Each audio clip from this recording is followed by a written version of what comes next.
y'all. Coming to you from Tampa, Florida, this is GovLove, a podcast about local government brought to you by engaging local government leaders. I'm Ben Kittelson, manager at RefTellus and GovLove co-host. We've got a great episode for you today. We're recording this live from the 2025 ICMA Conference, and we're talking with a longtime friend of the pod and discussing her new role at ICMA. But first, the best way to support GovLove is to become an ELGO member. ELGO is a professional association engaging the brightest minds in local government.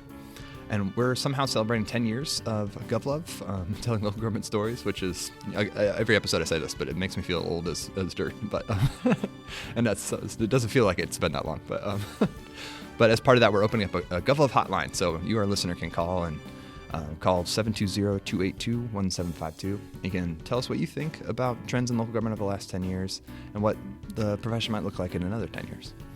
Now, let me introduce today's guest. Julie Novak is the CEO and Executive Director of the International City County Management Association, the conference we're at, ICMA, which is a professional association advancing professional local government worldwide through leadership, management, innovation, and ethics.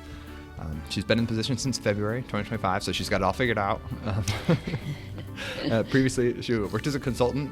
She was my boss at RefTellus and the Novak Consulting Group before that, but she was in the consulting field for 20 years, and before that served as city manager, assistant manager, and assistant to in Fort Collins, Colorado, Lexington, Massachusetts, Rockville, Maryland, and Rye, New York. So with that, Julie, welcome back to GovLove. Good to see you. Good to see you. It's nice to do this one in person. 10 years ago, you were on the phone. Yes, when we did this.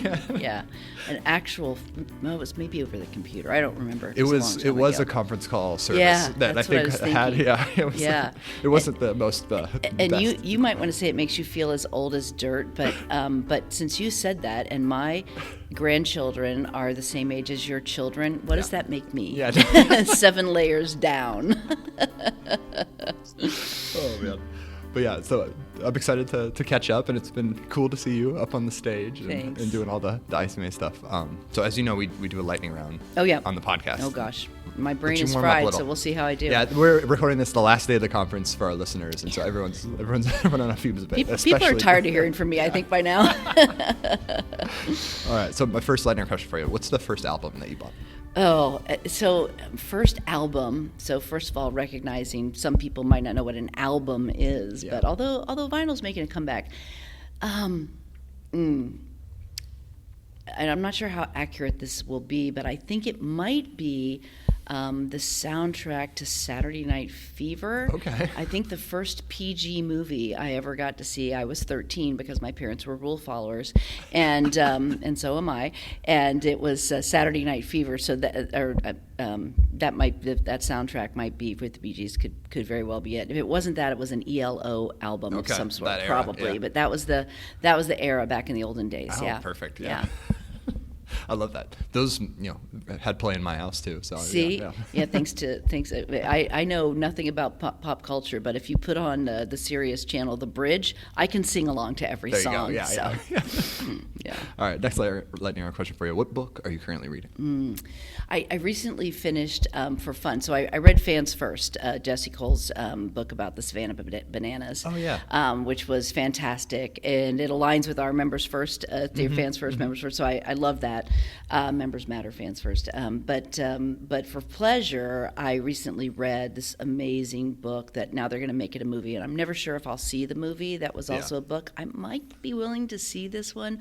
Remarkably Bright Creatures. Okay. It was fantastic. Yeah, okay. Very cool. All right, and then my last lightning round question for you. Where do you go for inspiration? Where do I go for inspiration? Outside. Just outside. Anywhere, anytime I can be outside, that's where I get all of my energy, from the ground and the sun. Yes. And Tampa's been great for that. There's so many walking trails and river walks. It's been fantastic being here. Yeah, it's been absolutely fantastic. So we'll talk a lot about ICMA today, but this is also part of a series I'm doing where I'm talking to previous guests over the last 10 years and reflecting a little bit on some of the trends. Local government has changed a lot in that time period. Sure has. As I'm sure we'll talk more about today. But as you kind of reflect on the last 10 years, what are maybe some of the things you've seen, the organizations you've worked with, deal with, some trends that you think are impacting the profession? Well, I mean, the first one is such a duh, but obviously the transition to remote work for local governments, it's some local governments and in some roles in local government, just wrestling with that as people, obviously maintain services during the pandemic, but figured out ways for people to work from home. And of course, in the consulting world, we were remote for 20 years. For we decades. had people all over. It's how we did our work, and we came together on site. But just watching our clients struggle with that, and I've always had this, in the back of my head, thinking about during my time in service to local governments, I always worried about what I call the privilege of office work, which was kind of if you work inside and you work at a desk, you can probably arrange your life to get to your kids' shows or do things, and you can work from home, which so many municipal employees cannot do. So I know it's a really tough juggle for people in local government. So, but that's obviously been one. And then, the trends, I get nerdy right off the bat because, I just did this research with John Nalbandy and Bob O'Neill and Kendra Stewart from the University of Charleston, where we did a survey and we have data about what the trends are and how they've changed, and not even in 10 years, but even in like 7 years from the time they did their original research in 2018 to today. Two specific issues that weren't even there then were the top issues today, and they are workforce and state preemption, seeing states take away power from local governments. And so, that's a worrisome trend for our members, and kind of how do we navigate that in a hyper-political, polarized society is really going to be a challenge, I think, for our municipal leaders and ultimately our communities, as people really rely on their local governments to reflect their values. And when states take away control what you can self-determine, it reduces your ability to live in a community that aligns with your values, and that's something to be concerned about. Well, and the preemption is everywhere. It's not just in certain states. Exactly. It's the people are looking for it everywhere, and it's different. It looks different in different states, but it's the same thing. It's the same thing. Well, and it's interesting, like there are issues where I'm like, well, maybe we haven't done it well at the local level and we need some help, or we need to be a little more consistent. Like I think about housing in California where the states have just fallen behind, and the local governments have needed to do some things differently, and so maybe it's a nice little kick in the pants to do things differently. But is that the way you want to see it? Is that the way you want to see it? It's like, no, we don't want that, and yet sometimes we're not doing the things that need to get done to really allow people to thrive.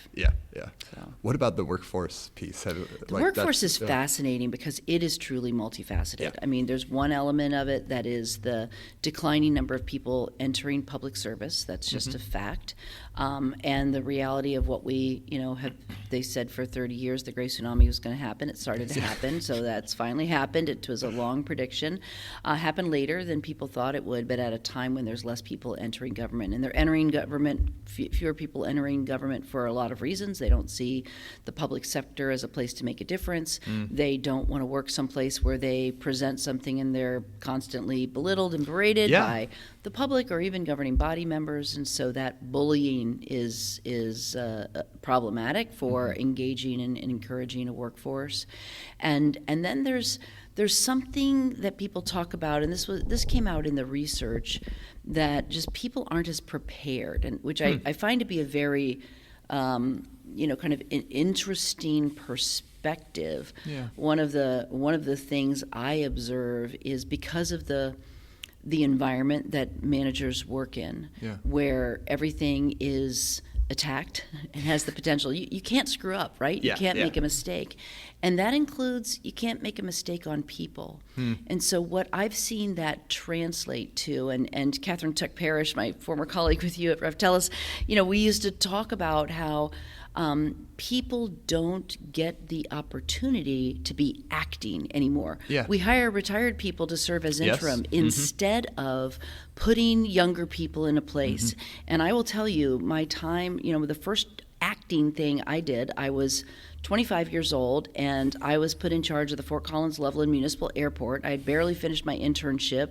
I was pregnant, and I negotiated an airline agreement with Continental Airlines to bring commercial flight service and built a terminal at an airport. And who would do that? Who would allow someone the chance to do that?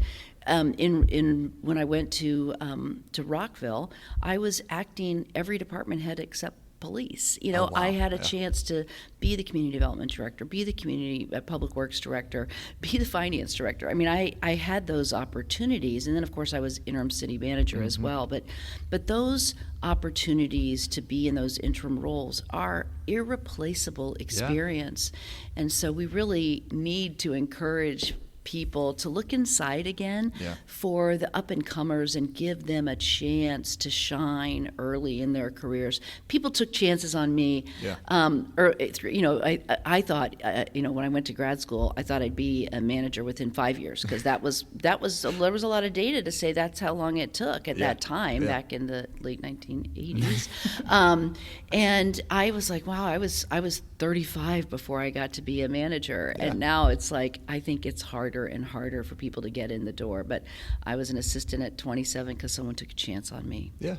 So yes, I agree with that. And it's funny, you talk to people and like everybody's had that for their first. It was someone's first job for everyone. Exactly. Everyone had their first job and didn't have the experience before. But we in the profession are the ones that have to give that first chance to the next generation, or guess what? They won't be prepared, and they won't be behind us, and we'll be complaining about this. And so we're the only ones who can fix it. So let's do it. I also think there's a piece for decades at this point, like people applying for jobs have had tons of experience, and like as those folks retire and leave the workforce, you're just not going to have someone that's been the manager 20 years somewhere and even applying for roles anymore. Even when you do, I mean, if it's always about volume, how much more experience someone has, then the early career people are never going to win. That is not the playing field.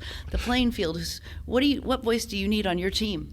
I mean, that's what you ought to be looking for, and how do you get it? And maybe it's by taking a chance, but if not you, who? Well, cool. Well, we'll shift gears a little bit. One of the themes. I'll get off my soapbox. I felt preachy. I don't know. Both of us were stepping onto a soapbox. That was good. One of the themes of the conference has been kind of managing and dealing with the rise of incivility. I would say there's been a lot of. It's come up a lot in sessions. There's been some sessions where that's purely the topic. We also talked about that back in the episode we did in 2016. I know. Not to do another what was it? How's it changed? How's it changed? It just gets worse. Yeah. It's unbelievable how much worse it's gotten. And I'm particularly interested because you did a lot of council facilitations at RefTelos, and so you were probably seeing this all over the place. Back then and then now. But well, adult bullying is emboldened. It's okay. We have permission to do it. It used to be that the visible governance model was this hyper polite and respectful environment. I yield the floor to the good senator from name that state, regardless of whatever party they were in. There was just this tone of deep respect. And it's very sad to have lost that, because I do think it was setting an example for how people need to behave in order to get ahead. So it's done nothing but gotten worse, and you can address it individually. And I think at the local level we need tools to do that, and people really need to look in the mirror and ask themselves, how is this impacting our brand? What do people think of when they watch us fight on TV? And there are going to be people who think, wow, that person's sticking up for me.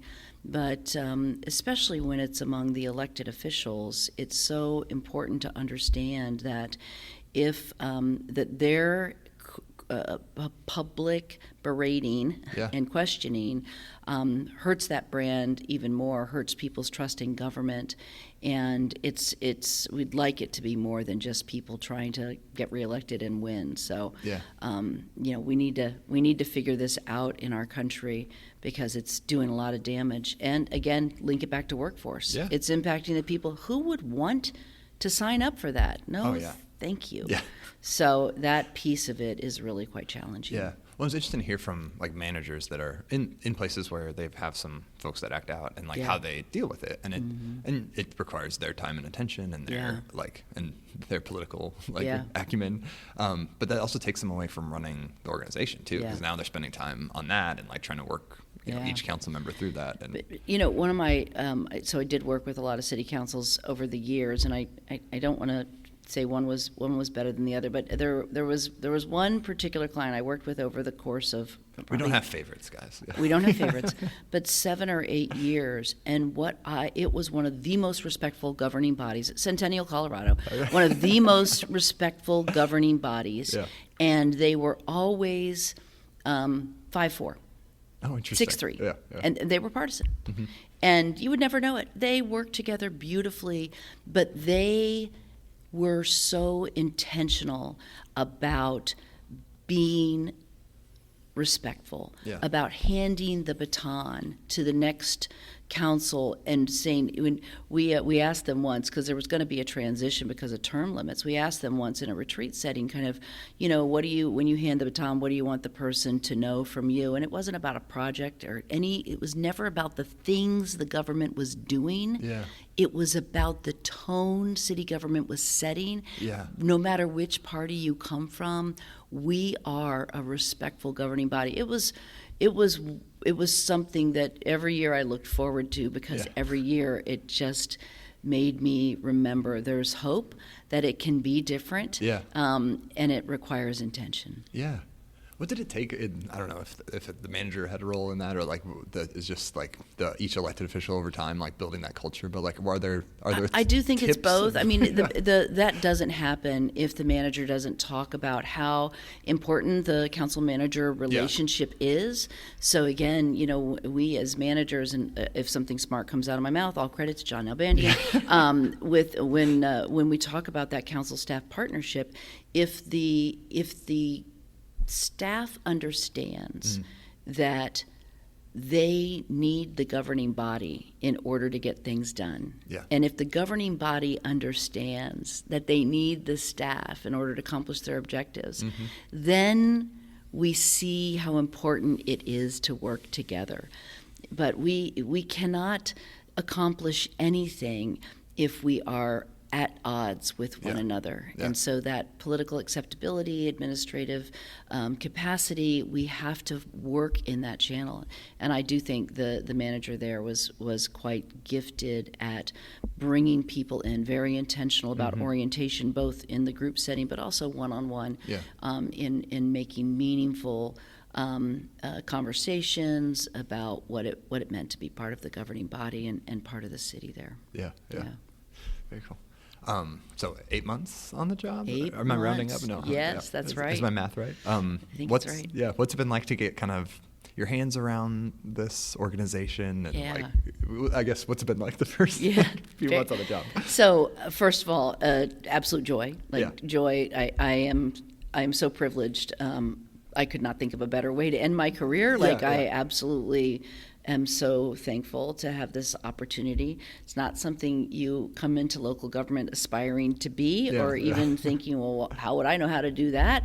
I'm not sure I do know how to do it, but I'm doing the best I can, and it's all passion. I absolutely love it. But it certainly has not been easy, and it's certainly been like a lot of surprises, so I don't think anybody expected. There's always changes when there's a change of administration. That's just kind of normal.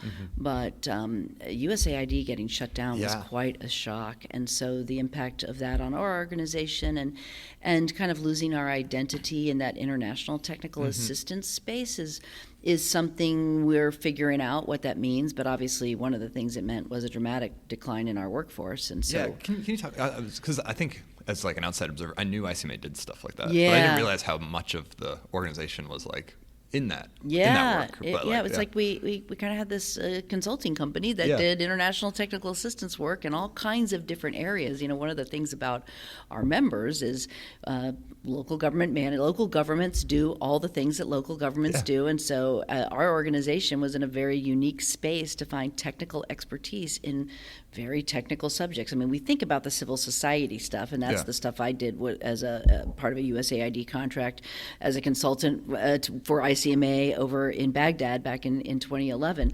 But we were doing helping countries deal with solid waste, and how do you manage solid waste in a developing country. So, it was very specific work in a lot of different contexts, and sad to lose. Yeah. And it was a source of revenue, not just the USAID money, but again, like I said, it's kind of a consulting business. It produced net revenue that helped us provide member services, that supported our overhead, all those kinds of things. So it impacted not just the people that we eliminated in country, over 40 people in different countries that we had to lay off. Also, we lost a number of people within those programs at headquarters. And then you look at the size of your organization and it's like, well, lose a couple people in finance because there's less contracts, lose a couple of people in IT, lose a couple of people in HR because you're hiring less. And so, we are down 21 people. Wow. And we are seeing signs that other federal programs, we still have a considerable, we have some Gates Foundation money, and we have some other private foundations, Robert Wood Johnson Foundation, but the Department of Energy funds are not looking good. We've lost the funding for our veterans programs, from the Defense Department. So that's just sad. And like a local government who got a grant to start something, and then the grant doesn't continue, do you keep doing the work? And that's what we have to figure out, is how do we do this without the grant funding. Support and without the funds. So we still will have some hard decisions in the coming year. We closed a $3 million budget gap this year, and which isn't small. I mean, on a $28 million budget, it was significant. Yeah. And so next year, if these grants come to an end, we'll have to look at what the residual impact continues to be. And we also need to keep in mind that part of what ICMA does is this entrepreneurial focus. I mentioned in the business meeting yesterday, nonprofit is a tax status, not a business model. And so what can we do that aligns with our mission appropriately, that generates revenues so that we can provide the services our members want? So that's what we're going to be, looking at and trying to figure out, what's a good fit with our mission, not just chase funding to chase funding, but really kind of follow our mission, think about our members, think about our impact and what we're really good at, and how can that continue to support ICMA and also maintain our stature internationally as the leading association, kind of, contributing to thriving communities worldwide. Yeah, that's a lot of change to deal with. A little bit. Yeah, just a little bit. A little bit. It's also like a huge organization. I think at some point yesterday, people were like, "There's 14,000 plus members." So like, how are you going out, or how have you been going out and like introducing yourself and getting out to all these places? Everywhere.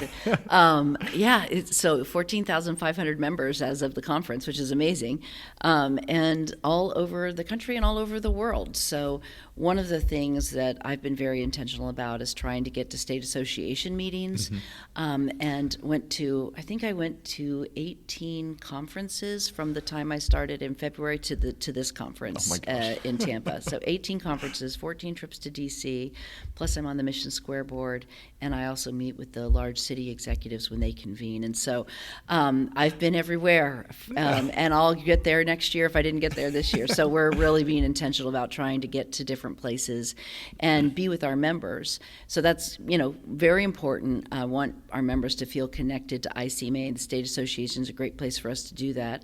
But we're also next year going to try something new. We have 3 locations identified for what we're calling a day with ICMA, where we will go to different spots and spend the day, deliver some content, and engage with members, just to Q&A. Here's an update from ICMA, but also provide some training. So we're looking forward to that, and see if people like it. We're trying something new. We'll see if people like it, and what the year unfolds. But we do have locations identified for 26 and in mind for 27, assuming things go well. Oh, cool. What are you hearing from, I mean, obviously you've got a board to report to, but I imagine you hear from a lot of members as well around what they want out of you and the organization. But like, what are some of the things, I don't know if you're even at a point that you have themes yet, but like, what has that been like? Well, it's fun for me to hear from members. I really do value it. There has been a lot of positive reinforcement on kind of focusing on our core services.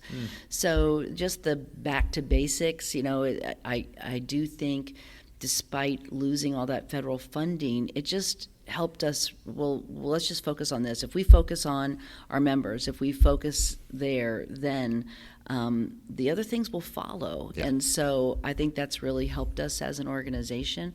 And people seem to appreciate that. I'm getting a lot of good feedback. I think people are also concerned about our international focus.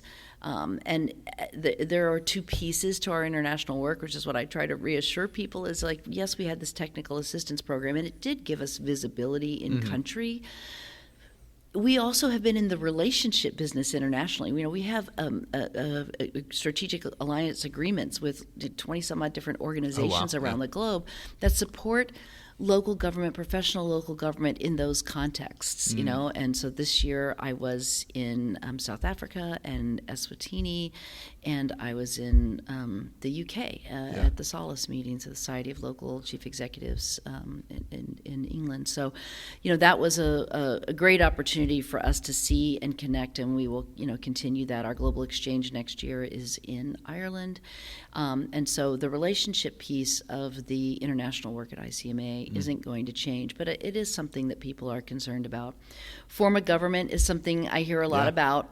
And we have people who are purists. I have I could pull it up and read it to you. It's an email that makes me absolutely just laugh in a joyous way, but I got an email from a member, longtime member, retired member, long time after the article on form of government, or Phil Kalari was on the cover, so we talked about highlighting some of the work we did with the fund over the past year and kind of supporting form of government, and the person was very concerned about Portland, Oregon, which you know did go from a commission. I can't remember the last big city with a commission form of government, and then they did go strong mayor, but they have in their charter a professional administrator, and they were. It's kind of a blend. It's a blend. It's a weird blend. But so this person was very upset that ICMA would I'll say brag about that, and because that's not what professional management is. And I wrote back and I said, you know, I really appreciate it. You're right. I said, however, you know, it was clear they weren't going to go council manager.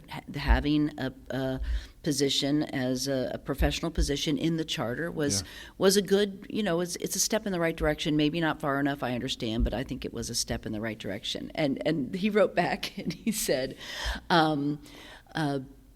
better is acceptable when best is unachievable, and your ability to compromise is why you will be a better executive director than I. But I can be a purist and a curmudgeon because it pleases me to do so. And I just think of that, and it makes me smile, and I just love it. But, you know, because so we're not going to be as good as what everyone wants us to do, but we're trying to make positive steps and support our form of government, that the professional local government. So, you know, those are the kinds of things you hear from members. Funny. It was funny, but I do think people appreciate the back to basics kind of focus that we have. Tanya keying it up last year with Members Matter at the conference in Pittsburgh. That was an easy thing for me to grab as the incoming executive director and just really focus the organization at a time when we were losing so much. I knew we had something to gain by staying focused on our original why. Yeah.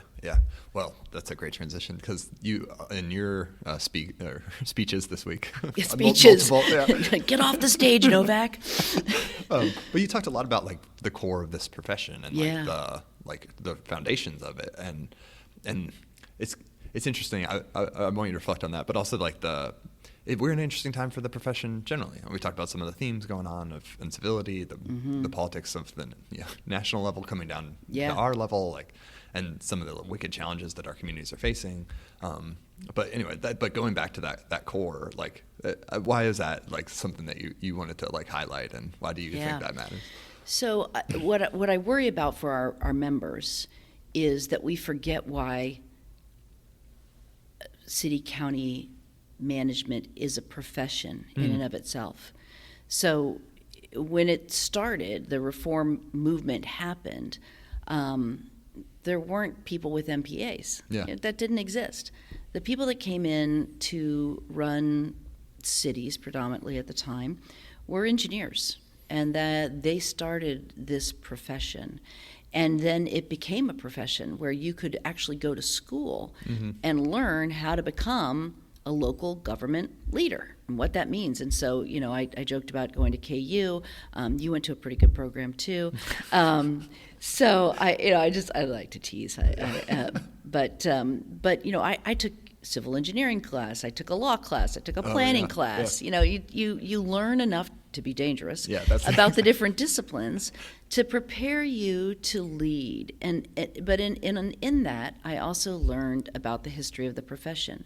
So one of the things that I'm seeing in our profession is that people are coming into the manager's seat, city or county manager's seat, not necessarily from this traditional path that I took. What I say is traditional, but it was go get your MPA, do an internship, assistant to assistant deputy manager. Boom, that's how you do it. Yep. Those are the steps right there. That's what they tell you in That's MBA what they school. told you at MBA school. And we're seeing people come in that were attorneys, that were planners, that were parks and recreation people, that were community engagement people, that were named that profession. They're coming into that seat. They are wonderful leaders, and they don't necessarily know about the profession as a profession. I did a workshop, and so this is when it really hit home for me. I did a workshop, I won't say the jurisdiction. It was a really fun retreat. That council had been through a lot together. They were a little bit divided. They had an interim manager who had come, very respected public works person, utilities person, who was interim manager at the time that I did the retreat. They are now the manager in this community. And they came up to me at the end of the retreat. I always do a little ditty on the form of government. I talk about roles. I talk about, boundaries. These are your roles. And he came up to me at the end of the retreat and said, "Thank you so much. That was really helpful. I had no idea this form of government was a thing. I just thought it was weird that the mayor didn't have any power." Oh, gosh. And so it just hit me that people are going to come into the business of leading cities and counties, towns, boroughs, villages, townships, etc., without the context that I had because of my upbringing. And I want people to know it is a profession. And that's why I said I want welcome to the profession. I have an obligation. We've been around have an obligation to remind people that this isn't an accident. It isn't just a weird thing where the mayor doesn't have power. But as John Nalbandian said yesterday, it is the beginning. The form of government is the evidence and structure of the scientific management movement in our profession that turned it into a profession. And then you need the structure of government, the commitment of an ethic professional, and effective governance in order for communities to thrive. So it's the three steps of the stool, three legs of the stool. So I just think that's really important for the future. Well, it's a different role for ICMA to play that you can't take for granted that everyone has this background. Absolutely. And so now you have to almost do not education, but it be kind of a drumbeat of things that we talk about as and not take it for granted. At least 5,000 people now know who L.P. Cookingham was. That some of them didn't know. How could they not? Well, like I said, not everyone came up the way I did. Yeah. Well, it was also fun. You hosted a panel. You kind of got to play podcast hosts yesterday. It was a little higher stakes, but or there was a bigger audience. I'll say that. But you talked to some of your kind of your Mount Rushmore. Yeah. And it's very similar kind of concept of hey, here's the roots of the profession, but here's the roots of who I am, Julie Novak. So can you talk about those influences and why you wanted to do the session that way? I get teary when I think about that session just because what wisdom was on the stage with Valerie Lemmy and Jan Perkins and Bob O'Neill and Dr. John Nalbandian. So just that is part of my desire for people to understand our history, but also to see how relevant it is today for them to talk about ethics and resilience and structure and role and issues that evolve over time, but they are very present for our members. And so it meant a lot to me to be able to bring those voices up on the main stage at a conference and allow people to hear what I hope was some true wisdom about why we are a profession, why our profession matters as a profession, and what we need to be positioned to address going forward. Yeah. So 4 really sage voices, and I thought they really. It exceeded my expectations. It was a great conversation. Yeah. I had pretty high expectations to Yeah, begin yeah. with, and I was blown away. So I'm sitting here learning as I'm moderating this panel, right? I'm like, I need to take notes. John Nalbandian is talking. Bob O'Neill just said this. Jan Perkins pointed this out. Valerie Lemmy. Oh my gosh. So it would have been awkward if I was taking notes, though. So I know. That crew or that crowd would have understood. I'm guessing somebody else did, and maybe they'll send me their notes. There you go. Yeah. But that's a fun concept for people to reflect on. Like, what are the 4 people that have influenced your career? And it was interesting, like you admitted, like that you hadn't met Valerie until like a couple of years ago, but like had followed her work for years and years. I know, I am really a creepy stalker. And I'm one of those people who's like, nobody knows who I am, and they don't need to know I think highly of them. Like, well, thanks, who are you, kind of a thing. That's how, maybe that's part of how imposter syndrome manifests itself in me, is like, well, I'm not worthy of talking to this person. But Jan Perkins, I literally would stand in awe of her for years before I finally had a friend who worked for her and got it, was introduced. But she's always just been this giant icon, all 5 feet of her, in my career.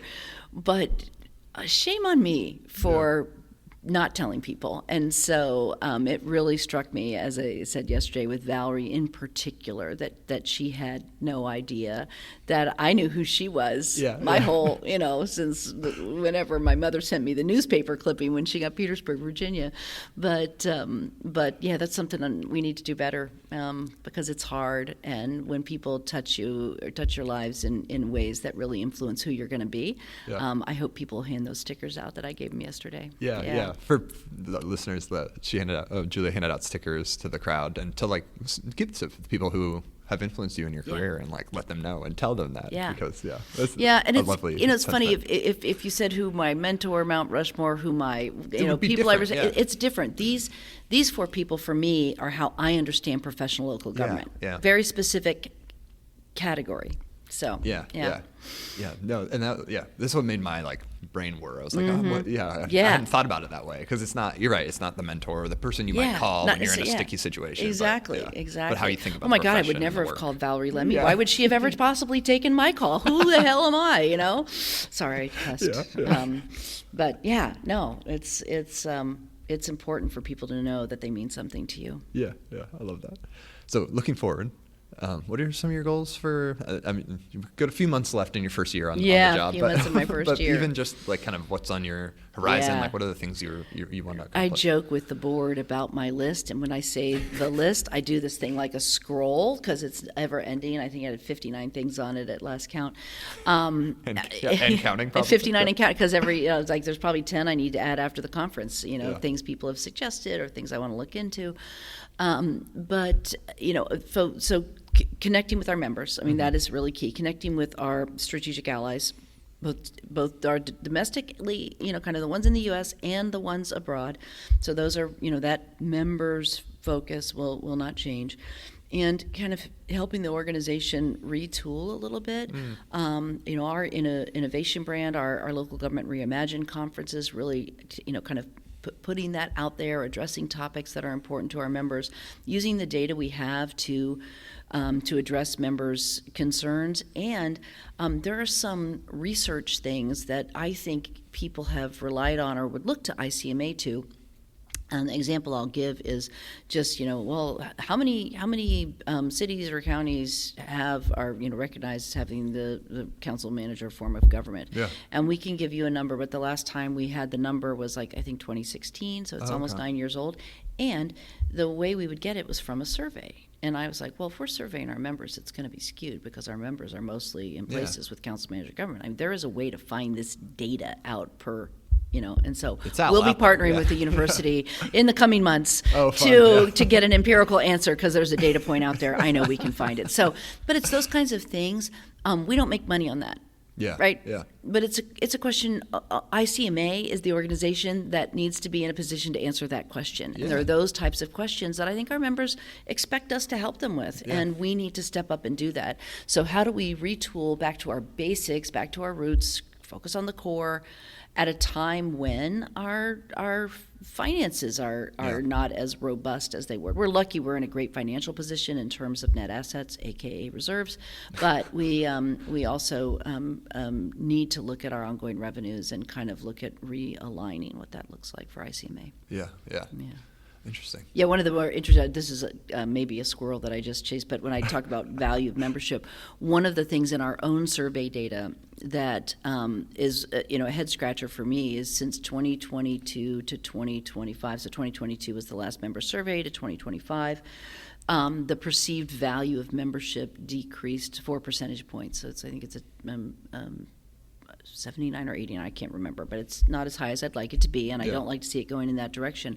But what fascinates me about that is that decline happened at the same time we reduced dues. Oh, interesting. And we capped dues at a lower number. And so I'm like, how interesting that people feel like the value of membership is declining at a time when the cost of membership is frozen. Yeah. And so I think we need to look at that and figure out that for our members who do pay the bulk of our dues that are in service to local governments, we need to make sure they feel like they're getting the value of membership. Yeah. Oh, interesting. Yeah. Yeah. I know it's one of those things, I'm curious about this. I need to ask more questions. Yeah. I'm a true nerd at heart. I love that. So, engaging with members. I know you're in the works on a strategic plan. Yeah. Like, what's that going to look like? What's it going to look like? It'll be for people who remember or participated in Envision ICMA. That was a 2-year process. That was a member committee, and then the member committee presented to the board, and the board adopted it, and it was kind of given to the organization, and then every subsequent board was kind of told this is the strategic plan. Mm-hmm. And you can imagine how well that might go over in your community if your residents developed a strategic plan, gave it to 3 councils prior to when you joined and said this is your priorities. Yeah. Might not be the most effective way to develop buy-in. And so we are really retooling the process. So yes, we absolutely need input from our members. Just like you need input from your residents, and our board needs to buy into it. Yeah. And our organization needs to buy into it, so that because we're the ones that are going to implement it, just like your staff would in your local governments. And so really it's going to be a roadmap. It's going to be very focused on our organization, not necessarily the vision for the profession, but if this is the vision for the profession, then how do we contribute to making that happen as an organization? So I'm excited. We're in a really special place to collaborate with our leadership team and our board of directors, and we have to take advantage of that and move it forward. So very excited about that process, and then giving us that focus and creating a mechanism for future boards to check in, contribute, and identify what their priorities are. Exactly. Yeah. Kind of the lessons I've learned over time from doing strategic planning for lots of cities and counties. Yeah. This is a process that we need to own organizationally, and I'm looking forward to unveiling it next year in Long Beach, because it'll be ready. It'll be ready. It'll be done by then. Okay. Yeah. You know me well enough, Ben. I'm like, a whole year to do a strategic plan, but when our board only meets 4 times a year in person, we have to pace it. Yeah. So that's what we'll do. Okay. Cool. Well, exciting. Yeah. The big reveal. The big reveal. Yeah. Yep. Very cool. Anything else that is on your horizon, or other things you've learned in your time, or have surprised you? This will sound really silly. Yeah. But people say, what's one of your observations? And I will say, ICMA is not a city. ICMA is not a county. Yeah. And it is not the same business. Yeah. And so we're a nonprofit. We're not a public agency. And we put on this amazing event. You know, that's a business line that we're in, and yes, communities put on special events and thousands of people show up to them. But this is different from running a city or county. I think as much as contextually, I was prepared for the role because of my work in local government, so I kind of know what it means, at least back in the olden days, to be a manager. 20 years of working with local governments all over the country to help me appreciate the different contexts, but that business piece is definitely something that we lean on, and really understanding our board as a nonprofit board, not a city Elected council, body. county board of commissioners. So that piece of it is a silly but very meaningful statement, and it's something I also tell our board, because it's so easy for us to do the analogy, right? Trap. We're in the analogy of, well, this is how we do it, and and yes, and it makes a lot of sense, and sometimes it does. But I'll use the analogy because sometimes it just works, But, and it's also it can be an impediment. We have to remember that we're a nonprofit organization. Is there an example of like where that using the analogy or thinking about it as a local government like doesn't fit, and like you're having to like work through that in a different way? It doesn't. It's not even that it doesn't fit, but just because you do it this way in the public sector doesn't mean that's how you should do it in the nonprofit sector. And so, in your community, what does transparency look like? And for ICMA, what does transparency look like? It's different. It's just different. So we have to contextualize what we think is good about the local government atmosphere that our members would want to see in ICMA as an organization, and then adapt it to our actual environment. And patience with that is what I think we need to remember as we come into the organization. Just because we do it this way in the public sector doesn't mean that's how ICMA should do it, because we're not a city. Okay, interesting. You're right. That would be a change. Just in mindset, it's just a change of mindset. And I don't, we don't think about it intentionally when we come into it, but that is a big piece of it. And I've certainly hired people on my leadership team from local government because I want them to understand what our members are dealing with, because knowing that context helps us get better as an organization of providing the services. But running the public works department does not help you run the membership side of our organization. That's not the same skill set. Is it the same skill set as running a conference? Exactly. Okay. Hardest question, always. Yeah. If you could be the GovLove DJ for this episode, what song would you pick? Okay. Well, first of all, I mentioned that I can sing along to any song on the bridge, right? So that's my if I've got to pick one, but it's definitely going to be Katrina and the Waves, Walking on Sunshine. Okay. Perfect. All right. So one hit wonder, but it's a great earworm. I hope it's all in your head right now. Yeah. And a perfect end to the conference here with the sunshine on the water. Absolutely. Absolutely. And going to the beach next year. Exactly. It's a solid theme. So. Solid theme. Thank you. Julie, I appreciate you taking the time to chat with me. This ends our episode for today here at the 2025 ICMA Conference in Tampa. So thank you so much for taking the time to chat. Thank you. Yeah. For our listeners, GovLove is brought to you by engaging local government leaders, and the best way to support GovLove is to become an ELGO member. You can reach us online at elgo.org/GovLove or at our page on LinkedIn. Subscribe to GovLove on your favorite podcast app. And if you're already subscribed, go tell a friend, a colleague, an enemy, a neighbor about this podcast. And you can help us celebrate 10 years of GovLove being the go-to place for local government stories by calling our hotline at 720-282-1752. And with that, thank you for listening. This has been GovLove, a podcast about local government.